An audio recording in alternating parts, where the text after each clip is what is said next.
බාහිරින් කිසිම ගිනිකූරක් හරි ලයිටරයක් හරි පත්තු නොකර ඉන්ධන කිසිම දෙයක් නැතුව ගේ ඇතුලේ පුටුවක හරි ඇඳක හරි ඉන්න කෙනෙක් තමන්ගේ ඇඟ ඇතුලෙන් ආපු ගින්නකින් සම්පූර්ණයෙන් අළු වෙලා ගියොත් කොහොමද? හිතාගන්න බෑ වගේ පෙනුනත් අදටත් විද්‍යාඥයන් පුදුම කරවන SHC කියන සංසිද්ධිය ගැන තමයි අපි අද බලන්න යන්නේ. හිතන්න ඔයා කාමරයක පුටුවක වාඩි වෙලා ඉන්නවා. එළියෙන් කිසිම ගින්නක් හෝ අනතුරක් නෑ. ඒත් එකපාරටම ඔයාගේ සිරුර ඇතුළෙන්ම මහා දැවැන්ත ගින්නක් ඇති වෙලා විනාඩි කීපයකින් ඔයාගේ මුළු සිරුරම අළු ගොඩක් වෙනවා. පුදුම හිතෙන දේ තමයි ඔයා අවට තියෙන කිසිම දෙයක් මේකෙන් ගිනි නොගන්න එක. වෛද්‍ය හා පොලිස් අපරාධ ඉතිහාසයේ මේ වගේ සිද්ධි සිය ගාණක් වාර්තා වෙලා තියෙනවා. විද්‍යාඥයන් මේක හඳුන්වන්නේ SHC නැත්තම් Spontaneous Human Combustion කියලා. මේ වගේ සිදුවීමක් මුලින්ම වාර්තා වෙන්නේ 17 වෙනි සියවසේදී. ඒත් ලෝකයේම අවධානය දිනාගත්ත ප්‍රසිද්ධම සිදුවීම වුණේ 1951දී.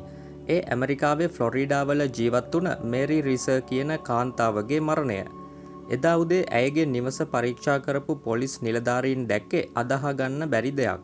ඇය වාඩි වෙලා හිටපු පුටුවත් එක්කම ඇගේ මුළු සිරුරම සම්පූර්ණයෙන්ම අළු වෙලා තිබුණා. ඉතුරු වෙලා තිබුණේ ඇගේ එක පාදයක් විතරයි. පුදුමයකට වගේ ඇය හිටපු පුටුව ළඟ තිබුණ පත්තර ගොඩකට වගේම කාමරයේ වෙනත් කිසිම දෙයකට ගින්නෙන් කිසිම හානියක් වෙලා තිබුණේ නෑ. මිනිස් සිරුරක ඇටකටුත් මේ වගේ අළු වෙලා යන්න නම් සෙල්සියස් අංශක 1000කට ආසන්න උෂ්ණත්වයක් තියෙන ගින්නක් අවශ්‍යයි. ඉතින් බාහිරින් කිසිම ගින්නක් නැතුව සිරුර මෙහෙම පිච්චුනේ කොහොමද? විද්‍යාඥයන් පරීක්ෂණ ගානක් කරලා මේකට එකිනෙකට වෙනස් විසඳුම් දෙකක් දුන්නා. එකක් තමයි අපේ සිරුර ඇතුලේ හැදෙන ඇසිටෝන් රසායනය.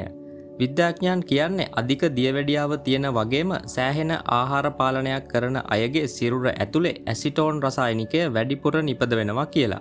ඇසිටෝන් කියන්නේ ඊටාම ඉක්මනින් ගිනි ඇවිලෙන ද්‍රව්‍යයක්.